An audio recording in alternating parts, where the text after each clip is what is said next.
십자가는 하나님을 가장 정확하게 표현하는 곳입니다. 십자가는 하나님의 공의와 사랑이 교차하는 곳입니다. 그런데 공의와 사랑은 함께 만날 수 없는 성격을 가지고 있습니다. 공의는 죄를 공정하게 심판을 해야 됩니다.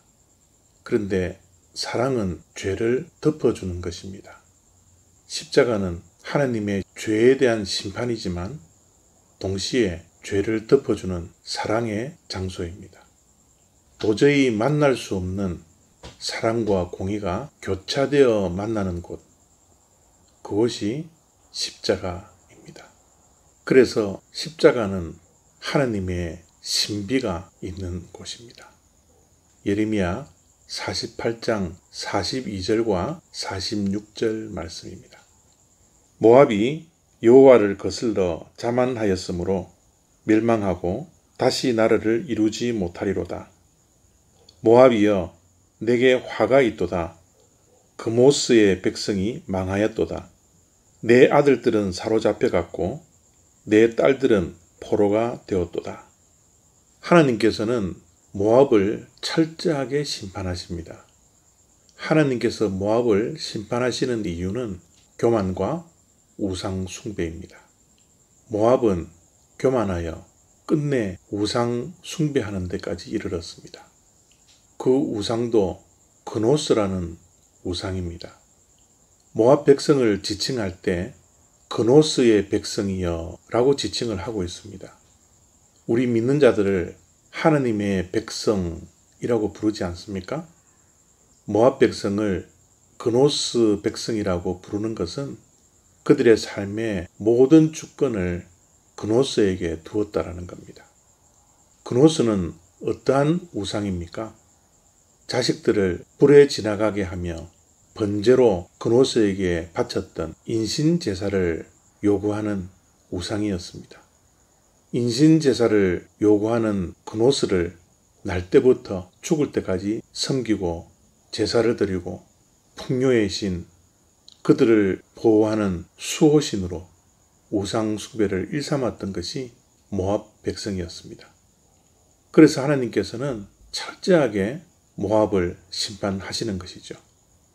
그런데 오늘 마지막 47절을 보면 너무 놀라운 일이 있습니다. 47절입니다.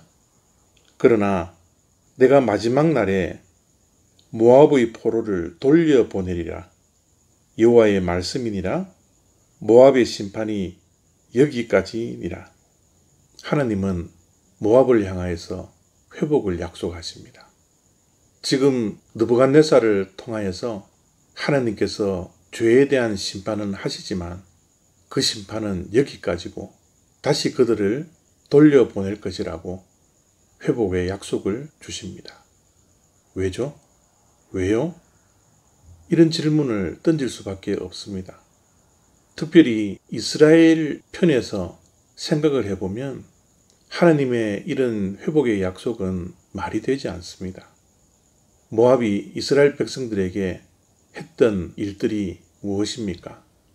하나님의 백성들을 괴롭히고 하나님의 백성들이 힘들고 어려울 때 그들을 도와야 할 형제 나라였는데 끝내 형제들을 돕지 않았던 이스라엘 편에서 보면 상당히 괘씸한 이웃이었습니다.